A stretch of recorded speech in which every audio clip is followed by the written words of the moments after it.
David, Beatrice wrote a powerful letter which you have acknowledged. I want to give you an opportunity now, David, to address the president directly, because I think, in my view, the fact that he has not said anything either says he condones this, or he ought to come out and say something strong.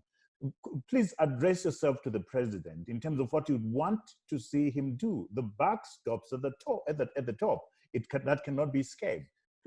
Use this opportunity to do that, David.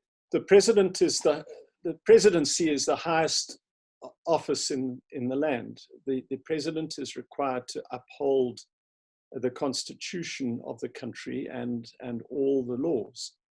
And the president is the father of the nation. And the best presidents throughout history have been what I term the avuncular presidents, those who could have been your uncle, the Abraham Lincolns, the Nelson Mandelas of the world. People who had a genuine concern for the downtrodden, for the disadvantaged people. And the most disadvantaged people in our nation are young women. They have the hardest obstacles to overcome. And as a father, as a grandfather, I would expect Emmerson Mnangagwa to be deeply concerned about what has happened to these women. He should demonstrate that concern by, first of all, condemning what has happened, and then he should appoint an international tribunal to investigate what has happened, chaired by a person of the highest possible integrity from Africa, a judge from elsewhere in Africa, and put in non-partisan people who don't have any political history in our nation. We've got many people like that, church leaders and others who could sit on that panel, and let them have a full investigation. And if they say that there are allegations that these women made this story up, then that will come out in that investigation.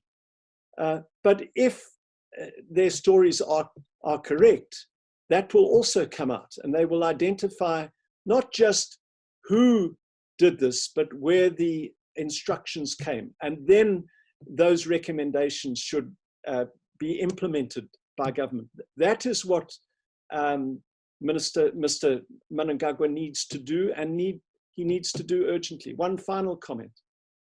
If he remains silent, if his government's focus is to continue harassing these women, the person and the party which will be most damaged will be him and his party, because the international community is watching what has happened.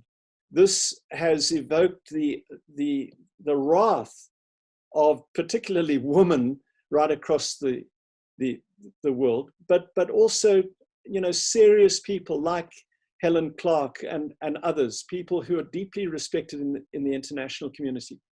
And if they want to build bridges with the IMF and the World Bank to tackle the economy, they are going to have to tackle this issue, because issues like this cannot be avoided any longer in international discourse. So he has to act urgently if he wishes to end this, and if he wishes to shore up his own political position.